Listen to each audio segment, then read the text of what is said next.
નમસ્કાર દર્શક મિત્રો, મિરર ઓફ ધી વર્લ્ડ ન્યૂઝમાં આપ સૌનું હાર્દિક સ્વાગત છે।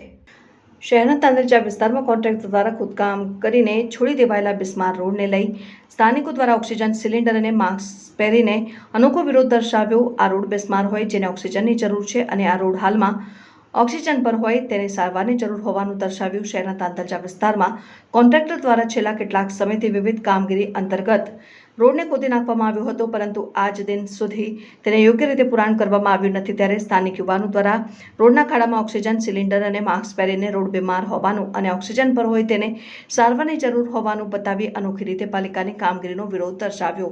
થોડા દિવસોમાં ચોમાસું પણ આવી જવાની તૈયારી છે, છતાં રોડ પર ખાડાઓનું યોગ્ય રીતે પુરાણ કરવામાં આવતું નથી, જેના કારણે ચોમાસામાં ખાડામાં લોકોને ઓક્સિજનની જરૂર પડે તેવી શક્યતા છે અને વરસાદી ડ્રેનેજ લાઇનની કામગીરી અંતર્ગત પાલિકાના કોન્ટ્રાક્ટર દ્વારા ખાડા ખોદી નાખવામાં આવ્યા છે, પરંતુ સમયસર કામગીરી અને ખાડાઓના યોગ્ય રીતે પુરાણ કરવામાં નથી આવ્યા, જે આગામી ચોમાસામાં લોકો માટે હાનિકારક બની શકે તેવી શક્યતા છે।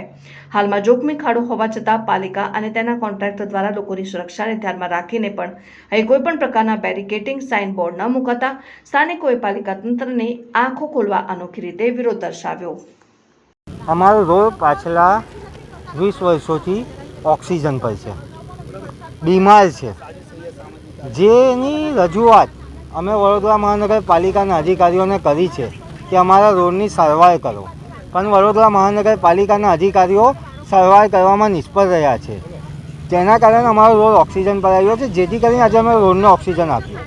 રોડને ઓક્સિજન એટલા માટે આપ્યું કે રોડને ઓક્સિજન નહીં આપતા તો નાગરિકોને ઓક્સિજનની જરૂરત પડી રહી છે આ રોડના કારણે, અને વરસાદની ઋતુમાં તો રોડ વેન્ટિલેટર પર આવે છે અને 20 દિવસના અંદર વરસાદ આવવાનો છે।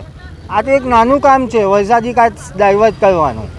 આ કામને 1.5 મહિના લાગતા હોય પૂર્ણ થવા માટે, તો રોડ ક્યારે બનશે? અમારો રોડ મળી જશે। તેથી કરીને અમે અમારી ફરજ નિભાવી છે કે તાંદરજાનો રોડ બનાવવામાં આવે, તેને જીવતો કરવામાં આવે, એટલા માટે આજે આ પ્રોગ્રામ કર્યો છે।